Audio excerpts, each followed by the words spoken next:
I'd like to introduce to you a band that you know and love. Come to you like the sound of equipment being thrown from a moving van, the sound of dead cell phones and oil rigs, the sound of empty parking lots and school buses. They love to live and live to love. Ladies and gentlemen, Jesus Children of America, the White Stripes.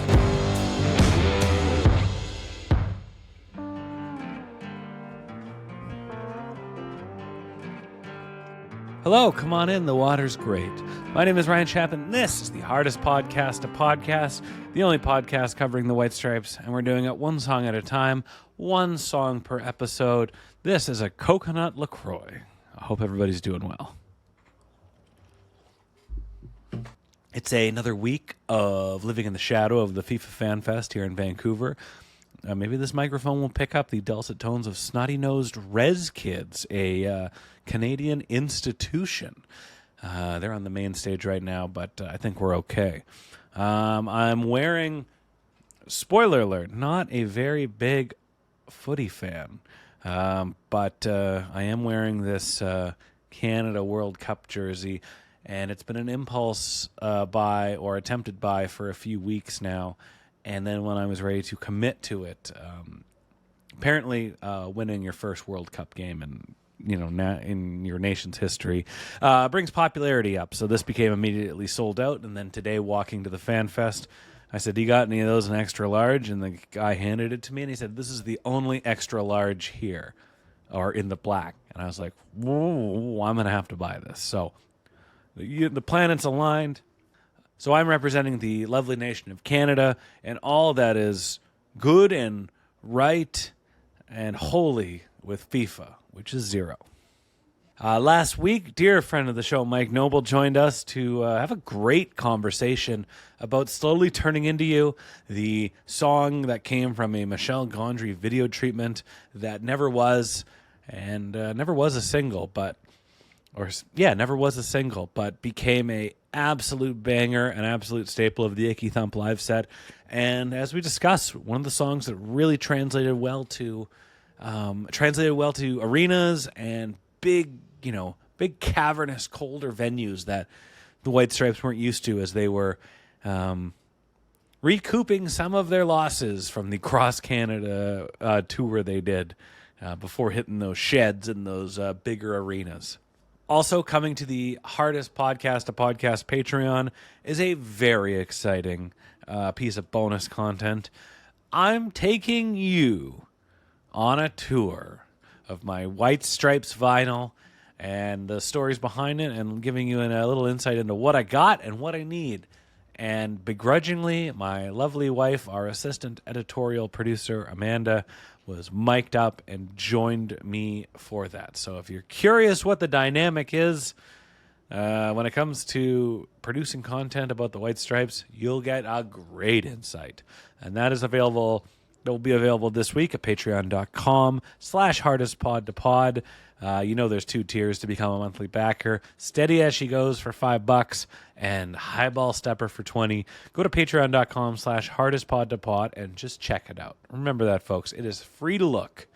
If you are wanting to support this show, but maybe the old pocketbook could use a rest, a great way to do it is just following us on our social channels, following Instagram, TikTok, Blue Sky, hitting subscribe on YouTube, watching the video podcast there, and rating and reviewing on your streaming platform of choice. I'm not sure if you saw this, but over the weekend, as Jack and his live band is wrapping up those European dates, I believe they were in Germany in like a very old Coliseum kind of arena thing, outdoor venue. And I guess it's so uncomfortable, made of stone or old-timey brick or whatnot, that they give you these cushions to sit on. And at the end of the show, at the end of Seven Nation Army, all these fans are throwing these cushions onto the stage, and the band's kind of dodging them a bit. And Jack posted that, Dominic posted it. It was pretty funny. It's a pretty funny sight to see.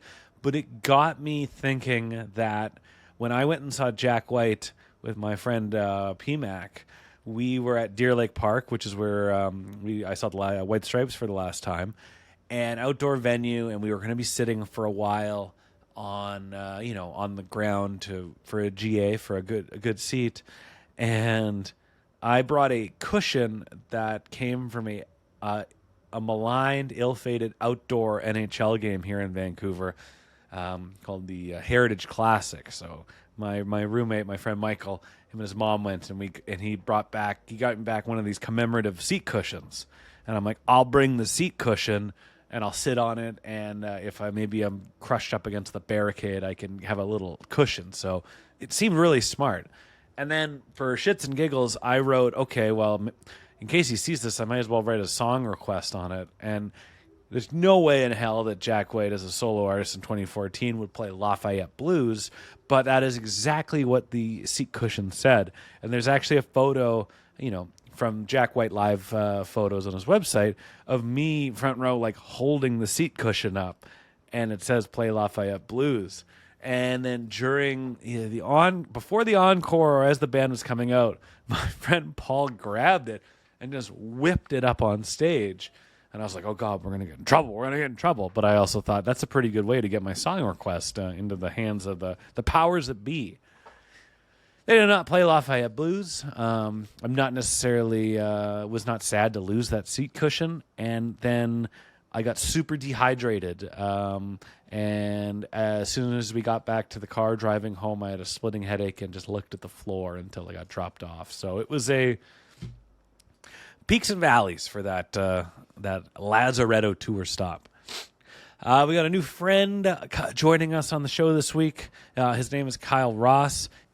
He hosts a podcast called Hey Smiling Strange, and he's a bit of a character and a large presence on Instagram. You can give him a follow at smiling_strange.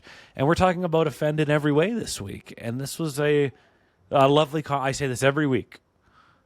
I will continue to say that, because if there was a subpar or unremarkable conversation, I wouldn't tell you. Then I still need you to listen. So great conversation. This is in my ideal conversation where you have a song that is maybe not the biggest, the biggest part of White Stripes history or lore. It's not a single, not a live favorite, but we were able to have a great conversation, just dissecting the lyrics and the themes, and hearkening back to being young and clueless and uncomfortable in every situation. So before we talk to Kyle, I need you to hit pause on this podcast, because it is time for our call to action. It is time for you to pause, go to your streaming platform of choice. You've already gone there once to rate and review this podcast, so go back and go find White Blood Cells and go find Offend in Every Way. And I want you to listen to it, and maybe listen to it a couple times, because we want it to be as fresh in your mind as it is and was in my mind and Kyle's mind when we discussed it for an hour. But also, you know what we're doing. We're trying to get those fat cats at Third Man Records to notice us, and having that little blip in streaming data every week to correlate with what song we're doing, that goes a long way. And that's another way that you can support this. So let's hit pause, go listen to Offend in Every Way, come back, hang on. Okay, you're back. You hit pause. Thank you. With you hitting pause, you going and listening, you going and rating and reviewing, we can now get on with the episode. Here's Kyle.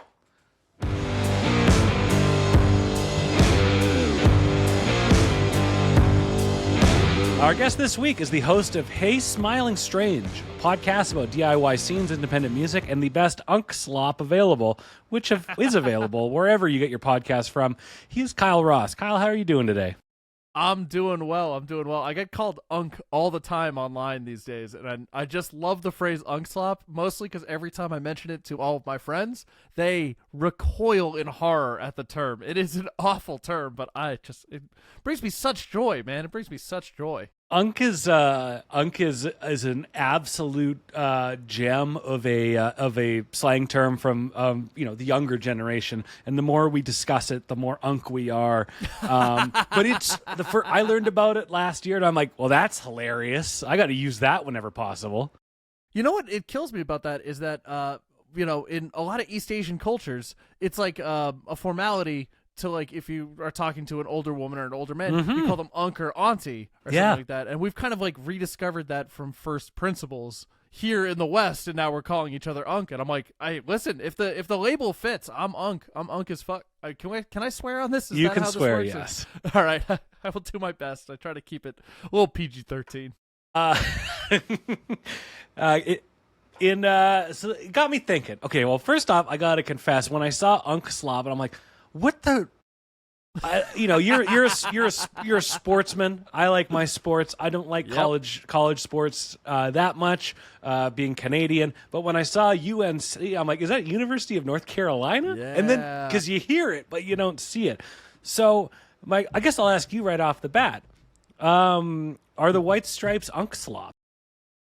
Here is this is the weirdest thing to me about the White Stripes as a band, and it's something that I feel like I am more fascinated by their position in the popular culture than most people that I've ever talked to about this, because for the majority of people, their relationship to the White Stripes is, going back to college sports, it's the Seven Nation Army chant, which has become one of the single most recognizable songs ever written in human history, right? Correct. Like, everybody knows that. And it's so wild being somebody that was like, oh yeah, there's this weird band. Like, try to tell people who the White Stripes were before Seven Nation Army was like, here is this band. They're doing kind of a blues revival thing. They might be brother and sister. And he sounds like if Kurt Cobain was somebody that was invited to one of Gatsby's parties, you know? And it's like, from that to like the #1 stadium anthem in the entire world. They were chanting it at the end of the USA game that I watched today or whatever. So it's like, I don't know if they're Unc Slop. I think that they are, for the majority of people, they just kind of view them as like this stadium anthem band. And I think if they didn't have Seven Nation Army, the view of who the White Stripes are would be wildly different. I think they would be Unc Slop, but because of that, I don't think they can be.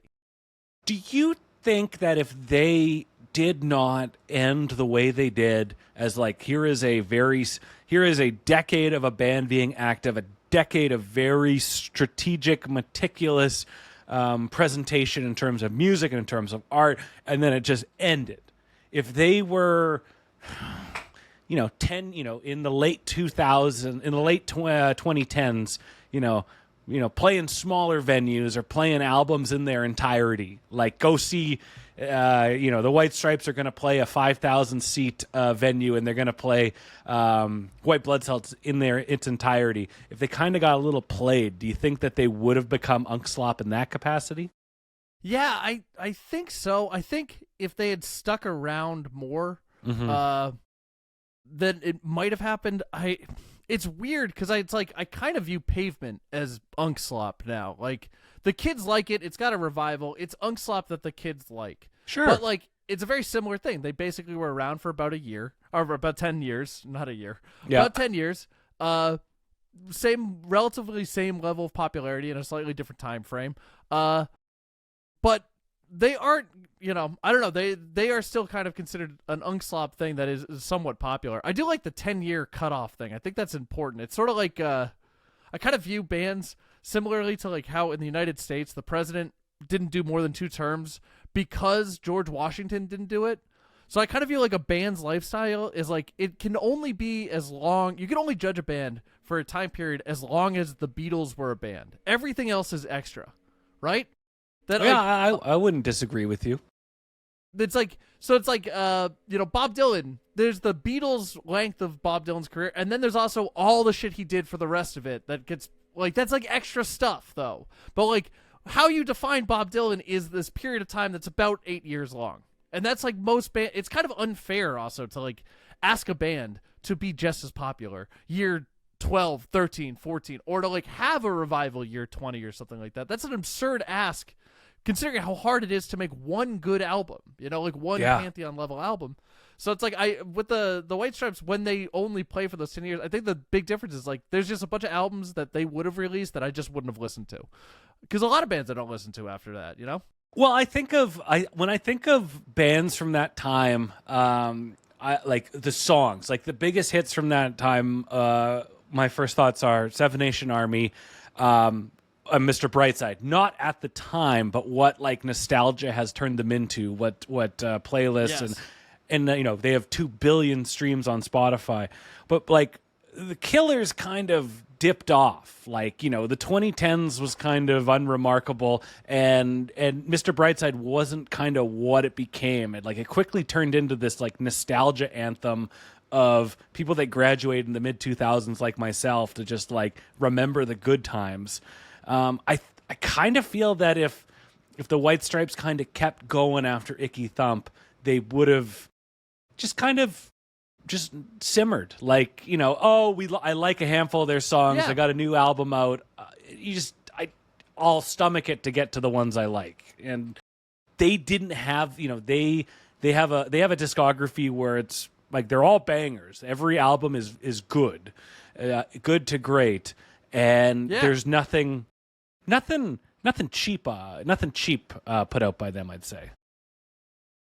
I think the strangest thing about Jack White and the White Stripes to me, right, is that like by all accounts, everything that we're talking about here should make him more pretentious than genuine, right? Yeah. Like the thing that I keep thinking about with him is he is not a steampunk guy. He does not remind anybody of steampunk, even though everything about him is so close to being steampunky, right? He talks like in an anachronistic way. His interests are like oil barons in the 1920s and stuff like that. But what I was thinking about it is like the appeal of steampunk, though, because steampunk is sort of inauthentic. You know, it is this idea of like, what if people with the sensibilities of now had the aesthetics of then, right? Whereas Jack White is almost like if you took somebody with the sensibilities of then and put them into the now. So it's like, I love this idea of him as Kurt Cobain, but the one that was invited to one of Gatsby's parties. You know, it's like, that's all I can think about. When he says offend in every way, that's his version of saying rape me, you know? Hell. I'm not disputing that. Right. Let's talk about the song. So the song we're discussing this week is Offend in Every Way. Pardon my ignorance, but up until prepping for this, I thought it was Offended in Every Way, and I'm like, wow. I love that, you know? Yeah, I'm like, I love when you get it wrong, and it's like it changes something in your brain, you know? Yeah. I'm like, we got a bit of a whiny anthem. We got a, you know, a little too woke, a little bit too much of a snowflake, you know. But this the Netflix comedy special where you go on and go like, you know, man, I'm gonna say it. I just that whole vibe. It's just crowd lame to erupts. Me. You know, Theater like, in Texas goes nuts. The thing that gets me about that is like everyone that does it thinks it's gonna be this big thing, but it's like you're just a guy in a trench coat. And we're all waiting to see what's under the trench coat. We know what's under the trench coat. We know what you're going to do. You're going to say a slur. We're just wondering which one it's going to be. But the thing is, it's like the only thing that makes the guy in the trench coat interesting is when he doesn't show you what's under the trench coat, right? That like the idea that like you're going to say it only has interest to the audience until the moment that you say it. And at that point, you're just showing us your genitals. And it's not interesting. That's not an interesting thing, you know? It's there's a time and a place for everything, all right, and there's usually a paywall involved. So "Offend in Every Way" is a song that was kind of kicking around for a while. Jack actually wrote it in a band with a band that he was in prior to the White Stripes called Two Star Tabernacle, which featured 2 members of the band Blanche. And this was an insanely creative time for Jack White. While he's in this band, he writes "Dead Leaves in the Dirty Ground." He writes "The Union Forever." He writes "Now Mary." He writes "Same Boy You've Always Known." Now, the quirky thing about that is all those songs are on an album on White Blood Cells, which came out in the year 2001. So he figured it out early, like. I know he's 22 at this point, where 22, Crazy. 23. I've got an ability to write some songs, and I'm going to hold on to them for a bit. So this was an astonishing super group that kind of never was, but kind of was, because a lot of the music that they produced, would last up. There was songs that they this band wrote together that made it onto Elephant even. So this was a an embarrassment of riches, if you will. What is your, when it comes to, let's just talk about this song. Like what stands out to you? The turning it on. What kind of leaps off the page? What kind of leaps off the album with Offend in Every Way?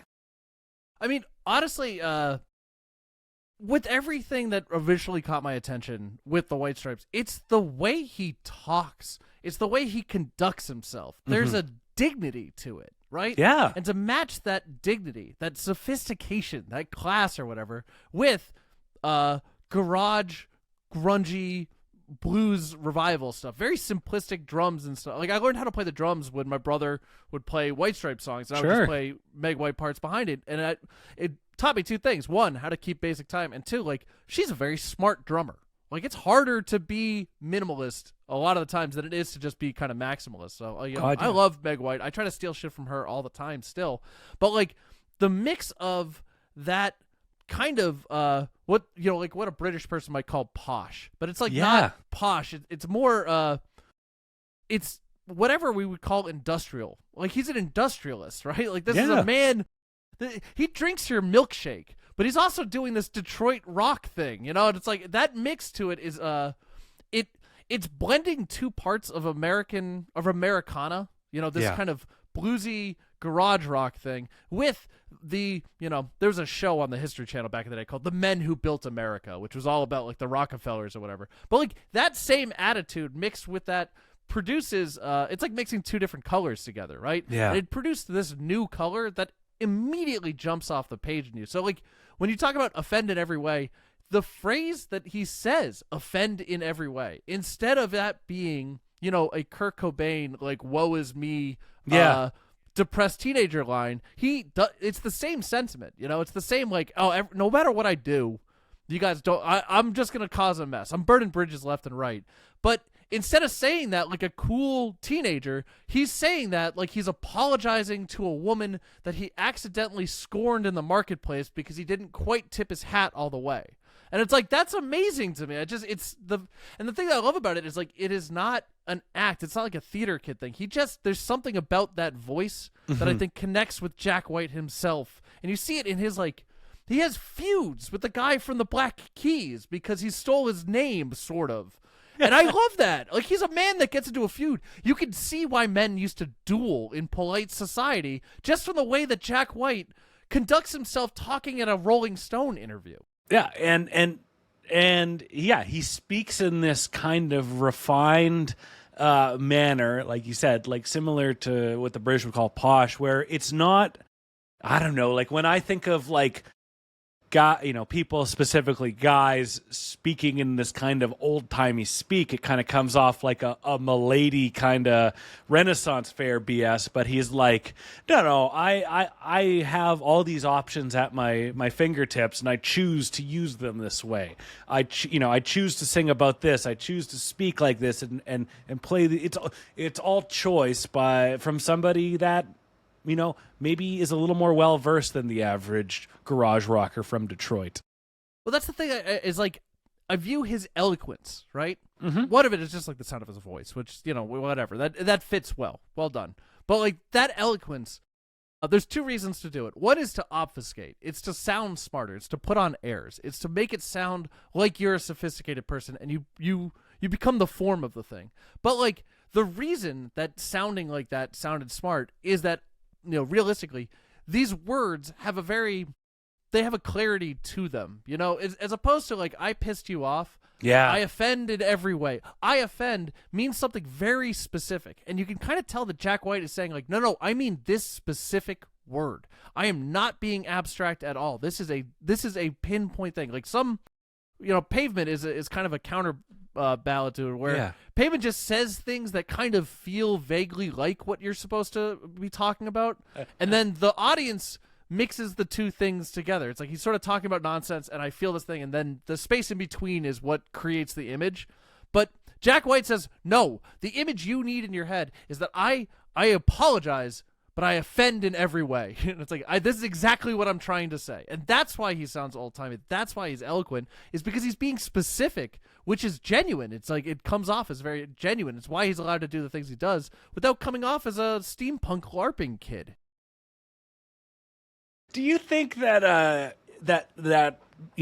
writing songs in this voice, in this tone, in this manner, because make the songs, make the albums a little more timeless, a little more a little more robust. Like, it's not like something, this song doesn't sound like 2001.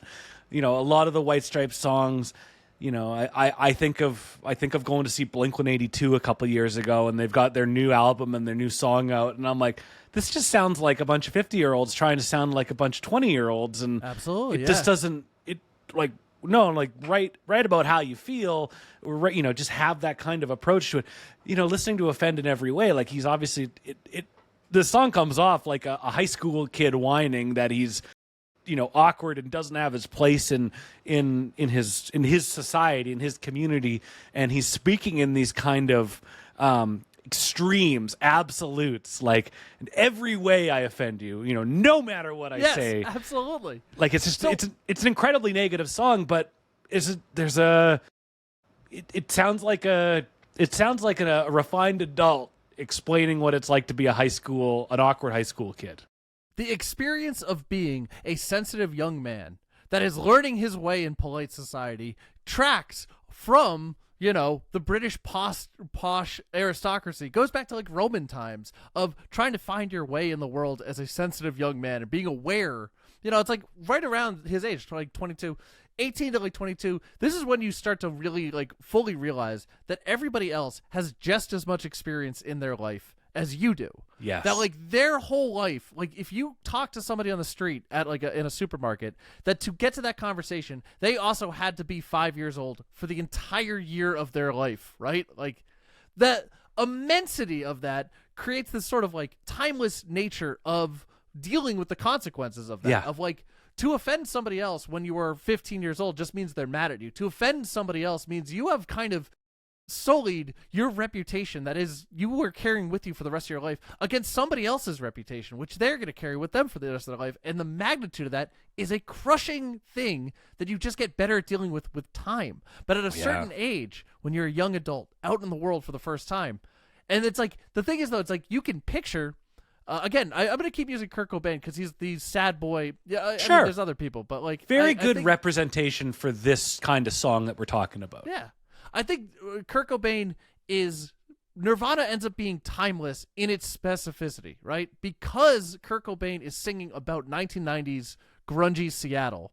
It has a timelessness for every other part in time, like, there's a way to get universality through the specifics. Do you know the Mountain Goats at all? I've heard of them. I couldn't tell you a thing about them. He has a breakup song called Woke Up New, where he uses the line, like, the morning I woke up without you for the first time, I made too much coffee, but I drank it all because I know that you hate it when I let things go to waste. And the experience of making too much coffee because you aren't used to only making it for yourself. What's funny, my wife did that the last time I was out of the house, and she texted me about it, and then I got to send her the song. But it's like, there's a universality through this very specific thing, and that's Kurt Cobain. Versus, when you look at Jack White and the White Stripes, the way that he talks, he's actually getting more towards, like, a timelessness. He's coming outside of the specificity of time in the same way that, like, Moby Dick was written. When it was written, that was not the vernacular of the time. That was the vernacular to make you think of how the Bible was written. And what he was saying is, like, actually the experience of whaling is a part of this larger tradition going back to, the Bible. It's going back to all of human history, but it's to take it out of the vernacular of the time, to use the vernacular of that is associated with more, like, timelessness. And that's the idea behind, like, Jack White here. He is taking the same experience that Kurt Cobain made very, very timely and very, very specific and gave it that universality. And Jack White is going the opposite direction. He's using the language of timelessness to also, but it's like those two sides of that coin. Yeah. Both are true and they both stick. And it's why these things are, like, it's why art is great. It does these things, And the way this kind of the song is structured, it's funny in contrast. Like, it's kind of got this kind of shuffle to it that's a little, I don't know. It just makes me think it's a childlike song in my opinion. And then you have this, you are kind of whining, but then you have this rhyming structure that it's like A B B A. So it's like kind of comes off like a nursery rhyme or like a schoolyard kind of song or something, but then it's spoken like I'm a fully formed 12-year-old who can't do anything right, and here's an essay on the challenges I have fitting into this schoolyard and the personality conflicts, but also the sociological conflicts, and it just. Yeah. It stands out. Well, my read on it was when I was thinking about it. It's like it sounds like a player piano song, right? It sounds like something.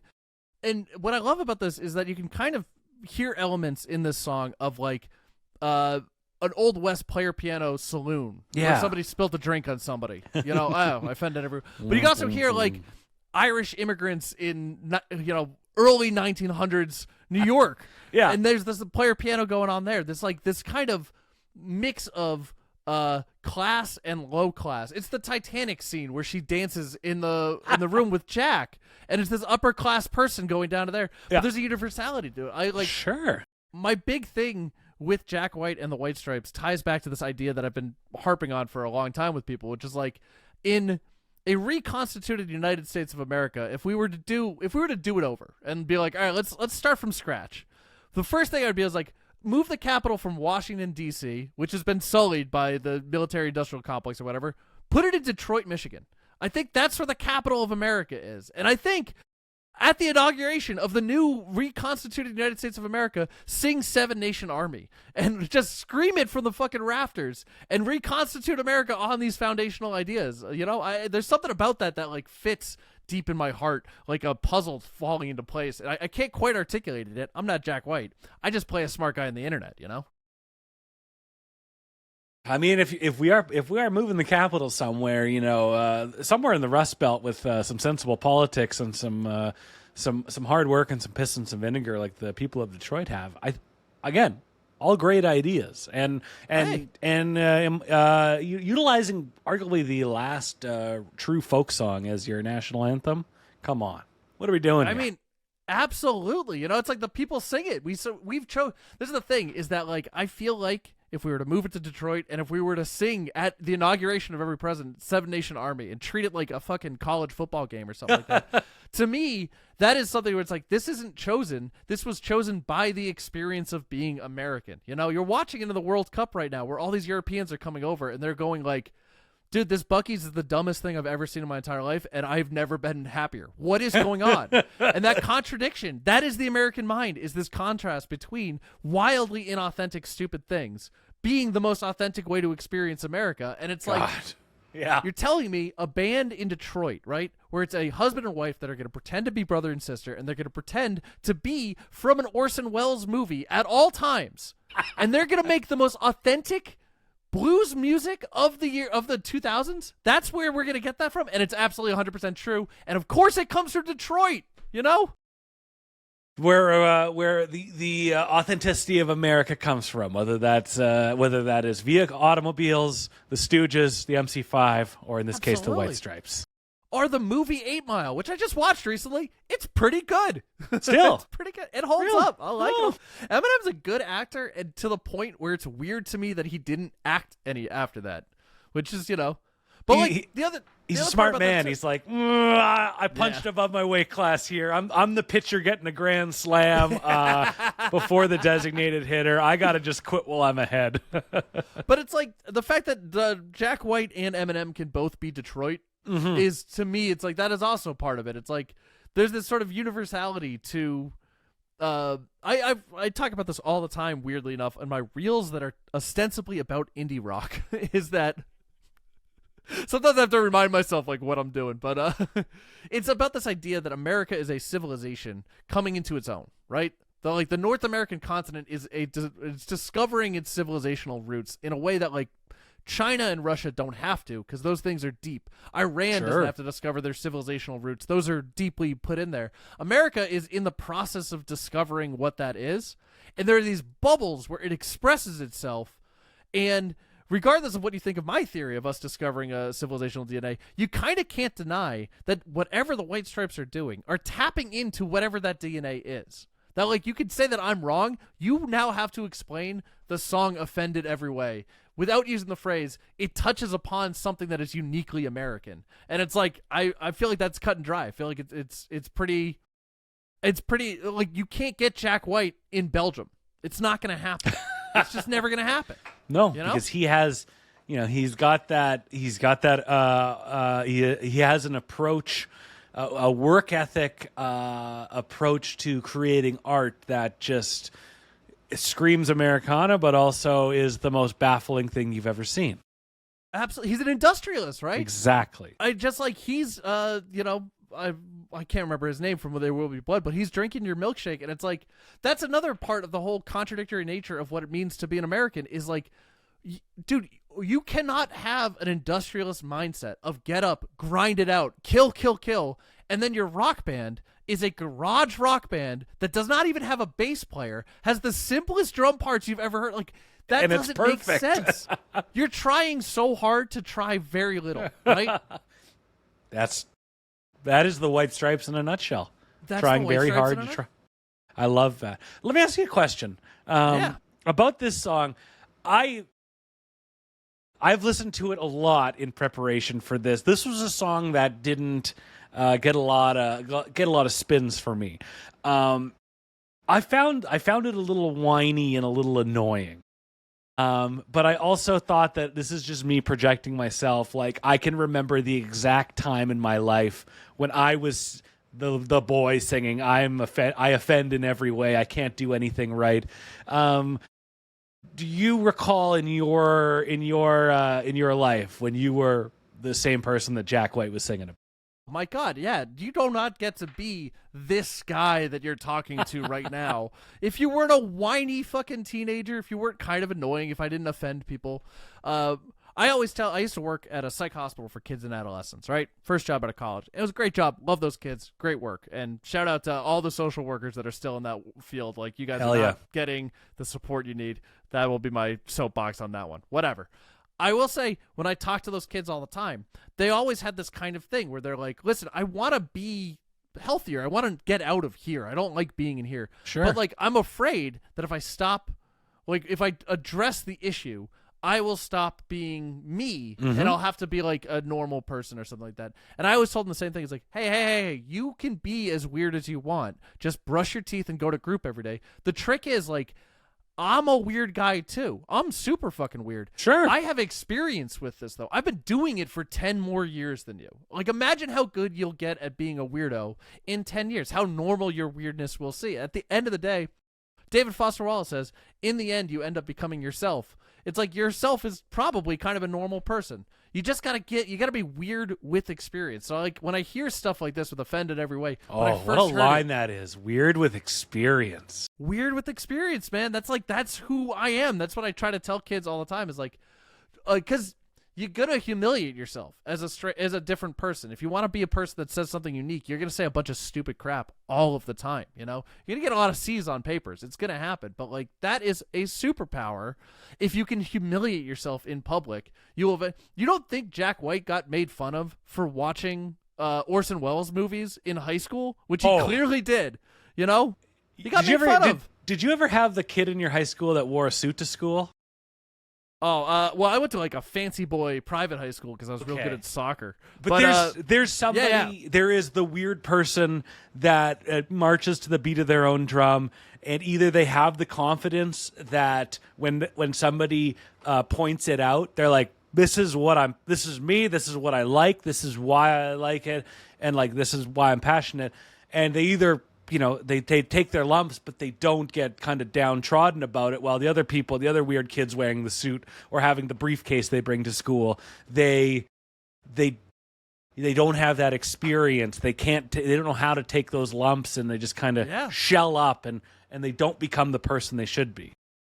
Well, that's the thing is, one, kids, if you're listening, which first off, if you're listening to two middle-aged men talk about the white stripes and you're a child where this advice can go, like, shout out to you. You probably don't need this. You're probably kind of weird yourself. So yes. thumbs up to you. God, yeah. But like the other part of it is like to be anything, you have to LARP as it first. You know, you have to at some to some degree pretend to be the thing that you eventually are going to become. The trick is that you're on your way through that process, you are going to make an absolute fool of yourself. But like I always, you know, the other thing I tell people all the time is like if you're trying to be a humble person, which is a good goal to have, it's going to take a lot of humiliation. Right? You're going to humiliate yourself. But if you cannot handle any humiliation, you are now trapped by that. Because as soon as you get close to it, right? As soon as you get close to making a fool of yourself, you're going to run away from whatever that is. That's now the cage of like who you get to be. And it just takes time. It just takes a ton of time. But like I think Jack White's one of those people that like intuitively understood this, you know, that he didn't need to learn not to care as much what other people think. He already sort of inherently understood that whatever he was doing was far more interesting than the people that were telling him it was dumb. And guess what? At the end of the day, none of those people made white blood cells. None of those people got to be Jack White. He was right. They were all wrong, you know?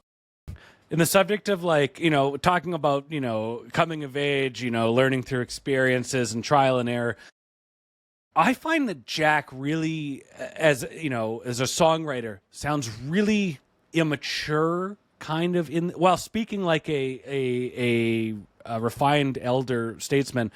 There's this like absolute that, you know, nothing's ever going to work. I'm never going to figure out how to not offend people. You know, this song's riddled with imposter syndrome. I don't know if it's a confidence that comes from success or being celebrated as a songwriter, but I don't find that he writes another song like this, at least in the White Stripes again. And I don't even know if he wrote another song like this, you know, in 99 or 98 when he wrote this, because I thought this song, in terms of like emotional kind of, you know, emo tracks, like it's kind of like The Same Boy You've Always Known, which is also off White Blood Cells, which is also written with Two Star Tabernacle. But like The Same Boy You've Always Known is a little more vulnerable and like reflective, and he's like gone through the struggles, where Offend in Every Way is like, I'm deep in it and I can't get out of this. And it just kind of, you know, if as an artist he's writing this to say like to represent that time where you're a kid, you have no idea how to dig yourself out of this hole and be comfortable with who you are, then he does a goddamn fantastic job in doing that, because, you know, a lot of other more emotional songs clearly seem a lot more reflective.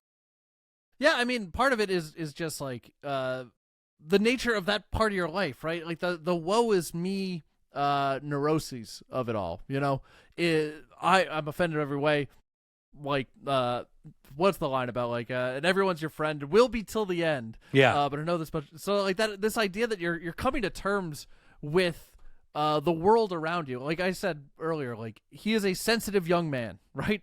But he's a young man. He's old enough to know that the actions that he has have an effect on the person, on like other people. He knows that, you know, there's this development of the personal life and the public life separating at some point in your life. At a certain point, the you that is an image of you out in public now exists, and you are in charge of it. You have to maintain it. You know, this is actually like what the concept of the sentimental novel, right, in England.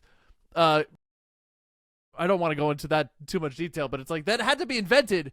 The idea that like you're going to read a novel and not read something else. And it got started from this idea of like there were these magazines that had to be printed every single day, and they needed something to print because the printing press was there and they were trying to make a buck, right? These little newspapers.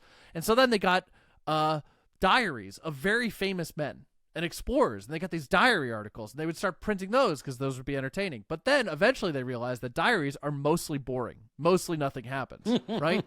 So smart people that they're like, well, let's just make up the diary entries. Like we'll embellish it a little bit. And then the embellishment turns into completely fabricated people writing completely fabricated diaries, right?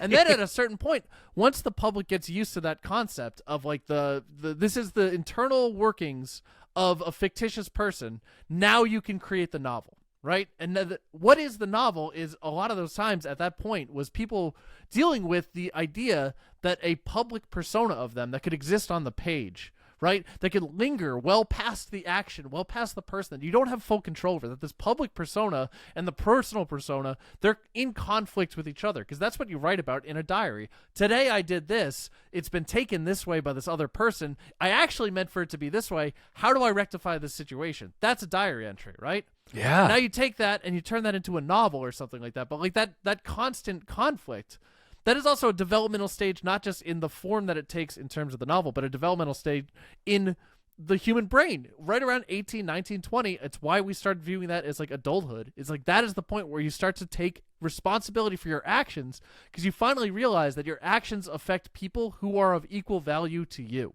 And that causes a level of duress in the sensitive young man that is Jack White. The idea is that like if he were to try to write that when he was 28, 29 years old, he's actually already wrestled with that demon. It doesn't affect in the same way because you kind of know at a certain point, the sad truth of it is like you don't stop affecting other people.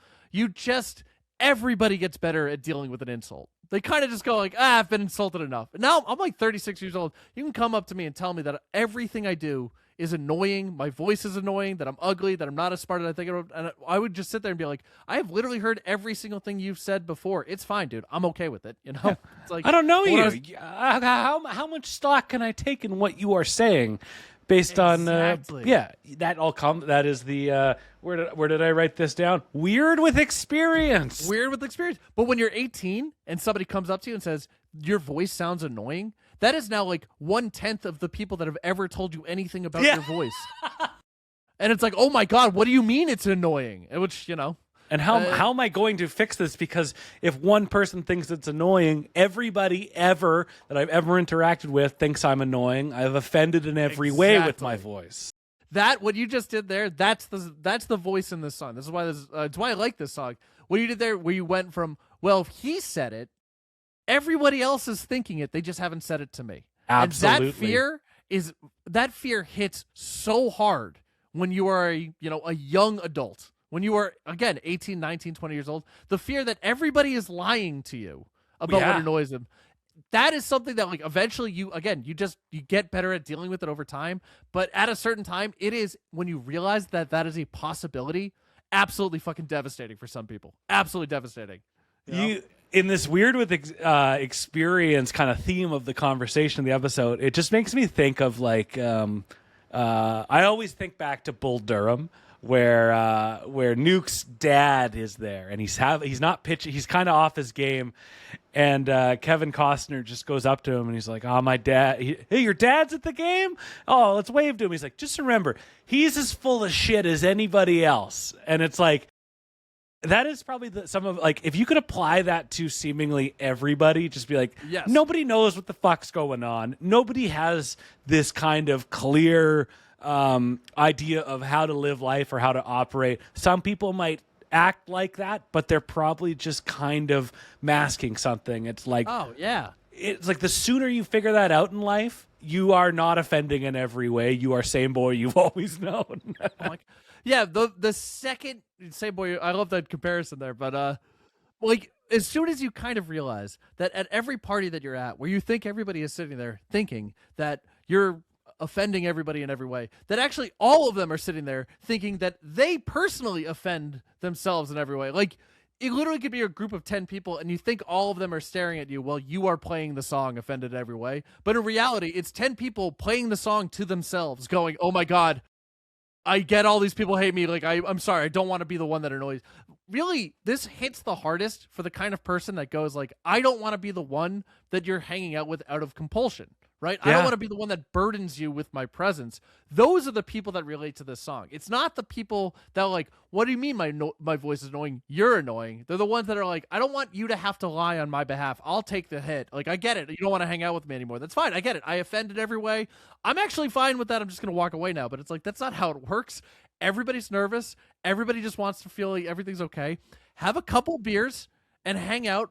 takes about, if you're listening, it takes about 20 minutes for the alcohol to kick in. Watch every fucking party you've ever gone to. Let everybody drink a beer, and then just set a timer for 20 minutes and watch how comfortable everybody is. After 20 minutes, then they're all ready to go. They're all ready to hang, you know? Yeah, it's funny that like a party will start the way a junior high dance starts, with just like everybody on either side, and it's, you know, just like a nerd, you know, let somebody else make the move to get this going, and it's just that beer. I mean, that's life. That's growing up. That's maturity. There's a Louis C.K. joke, and I'm not here to defend Louis C.K. in any way, but there's a joke that he did that I reference all the time, where he talks about helping his kids out at school. He's volunteering to watch the lunchroom, and he's talking about the milk cartons that are just folded envelopes of milk, and you have to like peel them apart, you know. And he says that, you know, he's not any better than the kids at opening the milk carton. It's still fucking impossible for him. He's just better at handling the disappointment of not being able to do it. And that's most of life. Is like, you don't get better at being at a party. You still feel like an idiot for the first 10, 15, 20 minutes. Yeah. You just get better at eating the feeling that, oh my God, why did I go to this thing? I could have been home. And you just get better at not talking about it, not commenting on it, you know? Yeah, you're very good at letting those first 20 minutes only be 20 minutes and not being your existence until you're 26. Yeah, maturity is just being better at handling the disappointment of still being you. And it's like, and then eventually you can realize, like, some people like me, and that's enough. When you, I know, you know what, in doing this project, I never know how any episode's going to go. I never know what we're going to talk about. And especially with songs that there isn't a lot of meat on the bone. You know, this is a deeper track on a very good album. I don't know how it's going to be interpreted. And I love how it's been interpreted. I love how we have dug into, the neuroses and the anxieties and the very real experiences of having no idea how life works, but just assuming and jumping to the conclusion that the way you're doing it is dead fucking wrong, and everybody knows it and is laughing at you. It's just, and this song is great. This song is a diary entry of, let's say, late teens, early 20s, of just like a sensitive young man who's very upset with how he acted at a party. Yeah, and just he can't do anything right. I don't fit in. People are telling me that people like you. You know, people are telling me to relax and listen to the facts, that everyone's my friend and will be to the end. And I go, nope, everybody's lying to me. This is all a show because I'm a fucking idiot. My favorite part about because I think my favorite line is the everyone's my friend and will be till the end, right? Mm-hmm. What I love about that, what shows me the most about the character involved in the song, right? Whoever's singing this, the Jack White of the song, is like, he's not saying, fuck you phonies, you're not really my friends, you're not going to be there. He's going like, well, they're saying they're my friends, they're being very nice to me, I'm aware that no one's my friend, why would anyone be my friend? But like, they're just being very nice, and I actually appreciate them for pretending to be my friend, even though I offend them constantly. And it's like, that, to me, the thing about this is like, somebody might listen to this and go like, you guys are reading way too much into this, which, first off, guilty as charged, man. That's all I ever do. This is a whole podcast devoted to the White Stripes. I'm reading very into it. Again, what did you expect? That one's on you. That's not on us. We are honest with you about what's happening here. You're the one that came in with weird expectations. But like, what I think happens is, like, some people will argue, it's like, well, couldn't you do that with anything? And I'm like, I don't think you can do it with inauthentic things. I think you can do it with authentic things. I think when Jack White sings, when he does things, when he does his weirdo stuff, right? None of it is an act. That is just the person who is Jack White is saying these things, is doing these things. It's like, so the reason that I can pull something universal out of this is because he touched into something universal, because it happened to him, you know? So it's like, that's what I like about it. And you just said, like, you know, we're talking about like diving in, reading far too deep into something, but we can because it's genuine. And it's like, that's why that I see, you know, when I started this last year, like, I could do a whole podcast, like, from fandom and just like knowledge of the band, but also like, there's no There's no Rolling Stones Black and Blue. There's no shitty album. There's no Bridges to Babylon. There's no, there's nothing, and I'll say this about anything Jack White has put out. Like, it's all very authentic. It's all very genuine. And it's not like, we got to pad this one with some tracks. Like, everything is very meticulous and purposeful. And it's just, that's what makes it kind of stand the test of time and resonate with people, because it's not fill, it's not stock, it's not whatever adjective you want to use. It's just like it's very easy to dive headfirst into real art when it's real art. And the thing about Jack White and the White Stripes is that, like, he is an auteur. He is Wes Anderson, right? Like, there's this element to it where there's an intentionality to everything, because there's an overarching vision of the thing. It's like when people talk about, like, the director of a movie, right? There's this counter argument. It's like, well, so many different people worked on the movie. And it's like, well, guys, the movie is one thing, right? It's this one product. It has to be embodied in one person. If it is a holistic piece, for it to be one thing, it has to be embodied by one person. There's this sort of, like, symmetry to this. And it's like, that's where you get, a White Stripes song. Obviously, bands have these, like, parts to it. Meg White is as much a part of the White Stripes as Jack White is. But, like, ultimately, these are Jack White songs. And his relationship to Meg White is where her part comes into this thing. And it's like their ability to work off of each other. That, like, I don't know, push-pull of, clearly he wants to play a shit ton of guitar notes and be a cool guitar guy, but also, like, just being reminded, it's like, dude, no one wants to hear you be the guitar guy in the corner of the room. Play what's good, have it fit in with what works, and don't do anything extra. This is Detroit. We're not trying to be showy, man. And it's like that contrast between the two of them comes through in the music, but it's like, it's ultimately her saying to him, if you don't want to come off as a weirdo in this part, if you don't want to come off as annoying, just limit it a little bit. Right? Limit it a little bit, and then, everyone will love you. And it's like that type of stuff. I don't know. I think you can do this only with people that it's kind of worth, that take themselves as seriously as Jack does. Sure. I can take him ultra seriously because he clearly took this really seriously. If he didn't care at all, then what I'm doing would be absurd. It might be anyway. I actually don't know whether I'm being absurd anymore. Again, it's put the limiter on, and people are going to be able to see your talents just a little bit clearer, and they are going to understand your talents and abilities so much more. And, like, I like to think that, that primitive style from Meg reins in Jack, keeps him kind of between. It's hard to do dick waving solos when you've only got a bombastic drummer behind you. Like, you need to. The restrictions are in place so that to get the best thing out of you, you can only do it this way, and that's she is the voice of the fan, the audience there, right? The audience, they want to hear him do cool guitar stuff, but ultimately, they want to sit there in a room full of people and bang their head. Dun, dun, dun, dun, dun, dun. It's just like that feeling when you've been at a concert where it's like, oh my God, I'm here listening to a rock song with a bunch of people where this is their favorite song in the world. That type of stuff, like, sits with you on your deathbed, Oh, and God, so, does it ever. She's basically there. The way that she plays is just reminding this guy, this auteur, this kind of eccentric weirdo. It's like, hey, they want to dance. They want to bang their head. You're doing this for them. They're not here to see you. You're here to give them a song. And I love that about this band. It's like one of the reasons that I genuinely love them. And that's what makes the band so special, and, like, that decade of existence so significant, because, I still go see Jack White every time he comes to Vancouver. We're flying to see him in Dublin in the end of September because he's not coming on this tour. But, like, he's gonna go nuts with solos. He's going to go nuts with effects and taking the song so many different ways. And he's gonna do what he can do.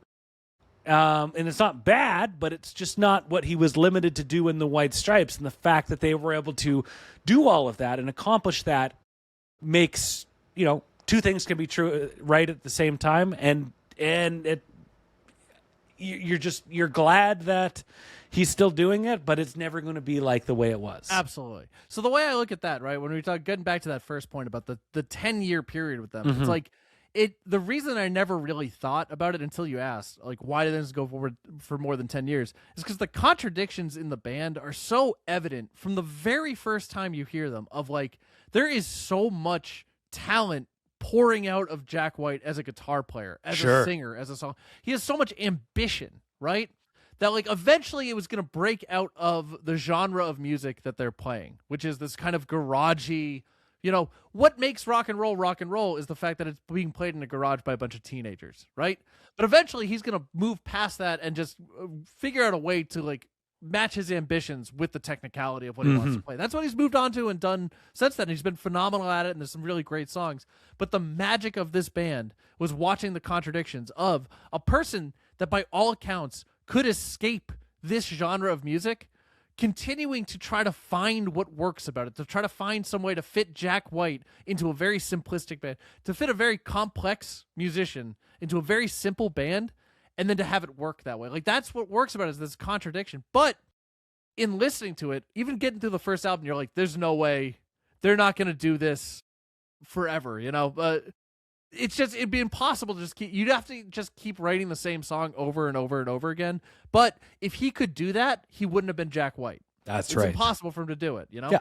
And it's that, and yeah, I'm not going to repeat in a different choice of turn of phrase what you just said, but it's 100% accurate, and I couldn't agree with you more. It's why they're one of my favorite bands. And it's like, because I'm a big fan of really simplistic music a lot of the times. I listen to like Bedhead and stuff like that. I find it really moving. But also just, I love the idea that the audience for rock and roll is like young people, that you're trying to make teenagers think like, I can do this too. That like the ultimate beauty of rock and roll is that like every single person that really loves it at some point listened to a rock song and thought, I could do that. Me and my friends could do that. That's sweet. And it's like, because that happens, that's just the next generation that's going to do it. That's just going to do it. That's just going to do it. And and so now you have this thing. It's like you're a kid. You can listen to the White Stripes. You can go like, oh my god, I can teach my friend to drum like that. We'll do like a White Stripes thing. And then you look at Jack White now, and you're like, yeah. And if I get really good and I just keep practicing, oh my god, look how good I could be. Look how amazing this is at the end of it. But it's like, it's just this little carrot dangling right in front of you. It looks so evident and looks so possible that it probably got 100,000 bands started that maybe lasted 48 hours. Yeah. Oh, no they all question. tried it. Yeah, and oh man, I love what you're saying, and it's just I have nothing to add. Man, it's like I don't want to mince words because like I don't need to water down what you're saying. Just like the White Stripes didn't need to water down shit. It is they created something that was incredibly inspiring, incredibly powerful, and then it was gone. And it was as pure as it could have been, and I think deep down they knew that, and it's very special. And we knew it as fans, and it's just like I don't know, it's just something that it's alchemy, Absolutely. I feel like Jack White would appreciate me dropping an alchemy term, because I'm pretty sure that deep down he thinks alchemy is real. There's no way he talks like that other's. He probably has an alchemist friend, like a buddy that just dabbles in it. He's got a few in Nashville. In this economy, obviously. Let's go to some quick reviews here. NME loved the album. They gave it 4 out of 5. I guess they didn't like it. They gave it a B+. White Blood Cells is the sound of a basement bedsit breakdown, a free festival for the clinically furious. Offend in every way is reminiscent of a Beck ominous Diamond Bollocks role-playing. And... And Rolling Stone, they gave it 3.5 out of 5, and they said, on what are you crying about? Oh, my dog's whining. On tunes like the Creepy Prowling Union Forever or the Spiky Appalachian Blues, Offend in every way, Meg bashes out a supersized Sasquatch beat on a cheap trap set while Jack strangles his electric guitar and yelps tales of puppy love and insect inspection with snot-nosed glee. Man, reviewers, one of the weirdest things in my life is that all of a sudden now I'm considered to be something of like a music reviewer, you know? I guess influencer might be like a different thing because I've never read a review in my entire life. Mostly because like all the stuff that they're saying, it's all, the language is great, it sounds very nice and all that, but it's like not how I interact with music. The way to steal a line from the TV show Mad Men, where they talk about like whoever looked up at the stars and saw a number. It's like I've never listened to a song and thought of a number. You know, I've never listened to it and been like, yeah, that one's a 7. You know, I listen to a song and I think about completely random shit all the time. You know, I'm thinking about like the Industrial Revolution. And it's like, wait a minute, what the fuck was that? Like, how come some people got oil and then other people didn't? You know, like how did this thing happen? You know, where did oil come from? Which apparently it came from it was puddles on the ground. They used to drink it. They called it rock oil, and they would sell it in Jesus circuses. Christ! I know it's there was a tonic, you know, and some people still believe that there's medicinal properties to it that drive you mad. I love what you said about you never listen to a song and put associated a number with it, like and thought of a number, you know. Depending on what day of the week it is, I could tell you the greatest song ever written is "You Could Be Mine" by Guns N' Roses. Exactly, because I said this in one of my earlier reels a while back. It's like, guys, every instance of a song is a new song. You can listen to a song on Spotify, repeat it the second time. The second time is a different instance because you're a different person, because you're now the person that just listened to it one song ago. And so this idea that like something is going to be an 8 out of 10 and then you let it go and it'll be an 8 out of 10 every day. It's like, what the fuck are you talking about? That person that rated it is dead now and you're a different person. It's like, it can't be an 8 out of 10. The idea of doing that is like, it's an abstraction on top of the abstraction that is art. You know, art is an abstraction of the human experience. And now you've put a number on it. It just makes no sense to me. That's why I barely talk about music when I do my music reviews, you know? And I think that's what people like about what I talk about. It's like I'll sit there and I'll talk about the America's rail or road system being the culmination of the American project. And since we finished the highway system, we haven't really known what to do with ourselves, right? And then the song in the background will be the Lonesome Crowded West, or like something off Lonesome Crowded West. And like, if you're listening to that, you hear what I'm saying, you listen to the song, you put the connection together, obviously. But it's like, or I could have sat there at the end of that and been like, I give it an 8 out of 10. It's like, come on, I just don't see the point. I don't see the point. Mid. That dude, the needle drop, I like want to talk to him so bad because I'm just like, do you know what you're doing? Like, I know you know what you're doing, but like, what is a 7, man? Like, talk to me about what a 7 is. How do you get to 7? Why isn't it an 8? Can you tell me there's a difference between a 7 and an 8? What is that difference? How do you know that? How are you so confident on this? It drives me nuts. Dude, I love it. I could not agree more. No. Let's quickly dive, as we wrap up, we'll dive into the live history. The White Stripes performed this song 85 times live, their 40th of all time. Nice. I didn't know there were stats. I love that. I mean, you go by setlist.fm. You trust it, as best you can. They got my confidence. They first performed it at the Gold Dollar on June 7th, 2001 in Detroit. That was their home base. They played the whole album in its entirety, something they rarely did, if ever. And they last played it on July 10th, 2007 in Moncton, New Brunswick in the Maritimes. And on their place for something to die. And it only played it once in 2007, so this was a song that was kind of getting lost in the shuffle for a band that has 6 albums and no set lists. Jack White has played the song a handful of times, 19 times live. He first played it in Anchorage, Alaska at the Wendy Williamson Auditorium, and Jack in 2015 went on a tour where he wanted to play all the states that he had not played gigs in before. That's awesome. Alaska, it was a handful of them, and they were rather intimate acoustic gigs. And he last played it May 26th of last year on the No Name Tour at Channel 24 in Sacramento, California. Oh, I love that idea that like he's gonna go and just play random states and like random auditoriums and stuff like that. I've always, every once in a while, I'm sure you have the experience too. You're just driving around and you look at a town and you think to yourself, somebody went to high school there. Somebody's in high school there right now. Like this is their life. This is their whole life. That's where it's going to be. And it's like, they have a bar. They have some stupid bar that they probably have live music in it. And like, I want to go just play those random town bars. And like, I guarantee most of these people would kind of hate the music that I'm playing. And it's like, oh, I want to play music for them. I don't want to force them to listen to my stuff. I want to try to bend what I'm doing to their sensibilities. That feels like it would be a fun task. And then I'd keep driving because obviously it's just a thought that I'm not going to put the amount of time and effort into actually doing. I'm not going to play any Buck Cherry covers for these simple small town folk. You know, it's just like it. I don't know, that kind of imagination of most of. I was thinking about this earlier. It's like most of the United States of America is nowhere, right? Oh, like you would consider it the middle of nowhere. Yeah, yeah. And so like Jack saying like I'm going to play all the states I haven't played. It's like I think you have to be fascinated with nowhere, the concept of nowhere, to like really love America, dude. You know?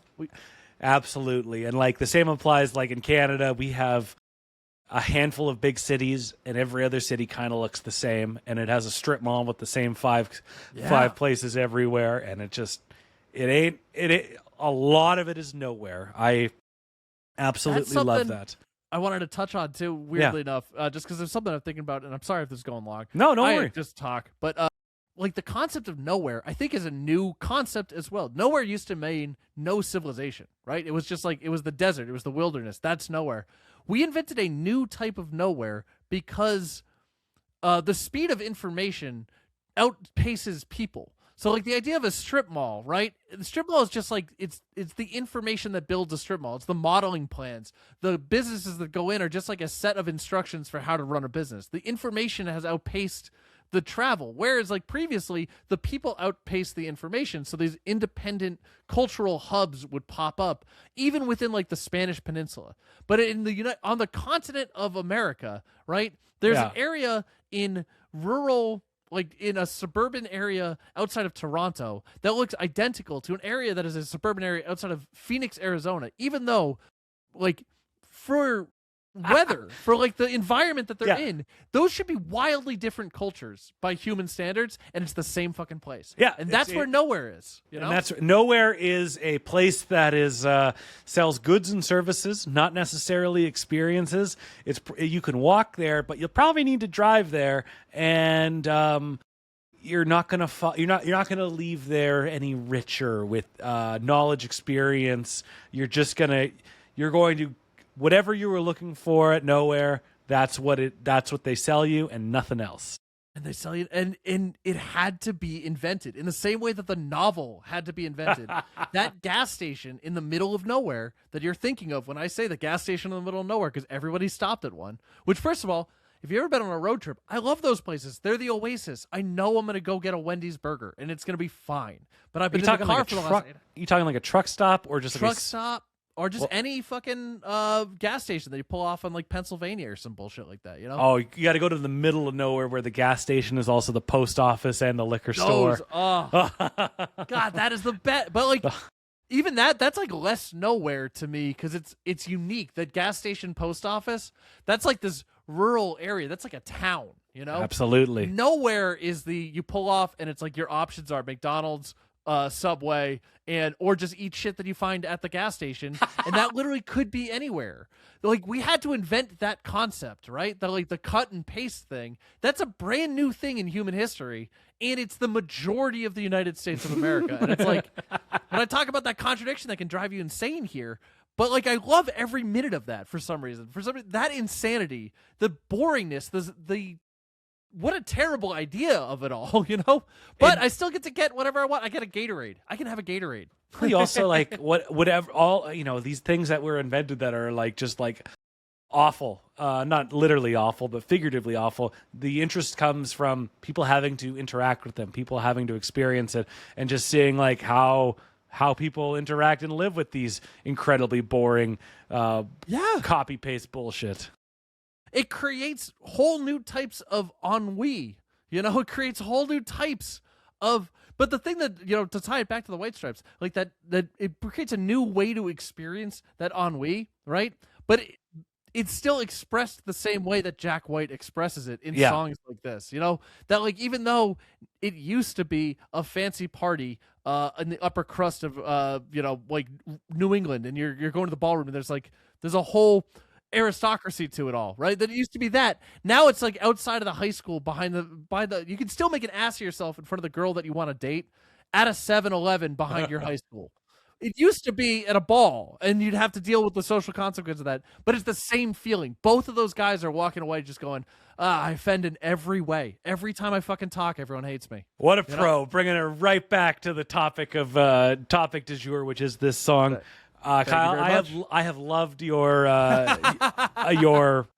take this as a compliment. Your windbag nature, I've thoroughly enjoyed. My mom's gonna love that. So this has been a great conversation. I didn't know how it was gonna go, but I like to, as we wrap up, I like to ask every guest this: the next time you listen to "Offend in Every Way," what are you gonna think of? What's gonna rattle around in that dome of yours?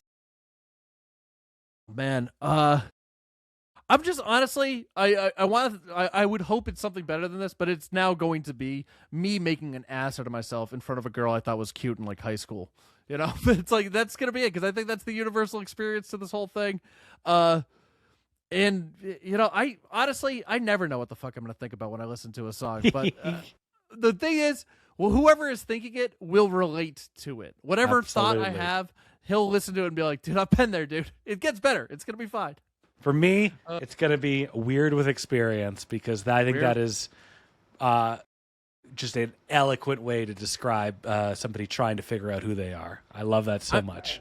I might make that my little Instagram bio. I use that phrase a lot, and I kind of forget. It's amazing. It's different, but it's I mean, that's the goal, man. That's the goal. You're just trying to be weird with experience, you know.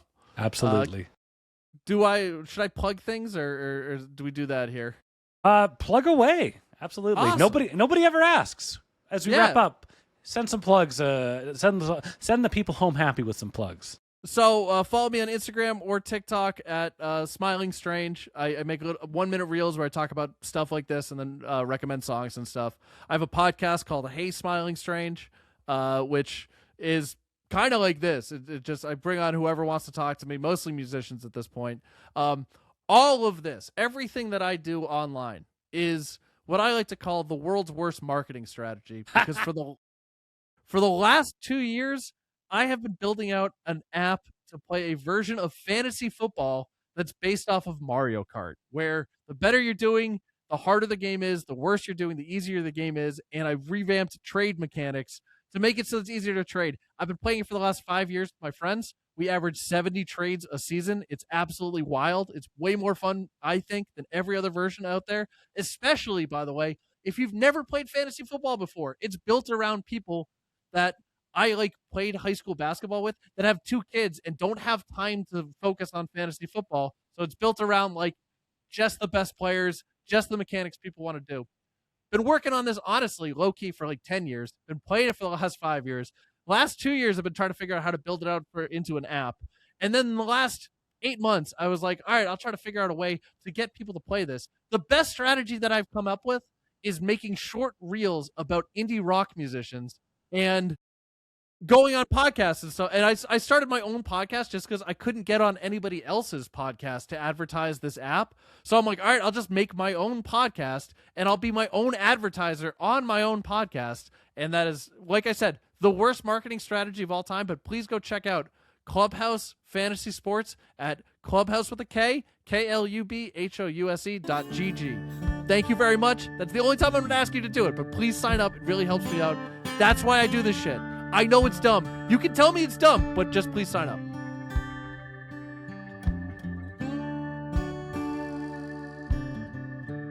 That was Kyle. I'm Ryan and Kyle. I say that every week. I said it 2 or 3 weeks in a row, and now I'm going to keep saying it. I really liked that episode. I hope you did too. I hope you dug it.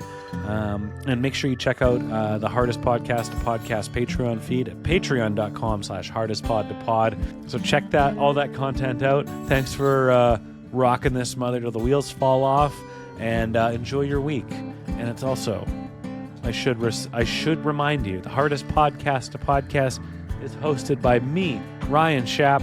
Artwork by Catlin Likely. Amanda Schultz is our assistant editorial producer. Hey, Amanda.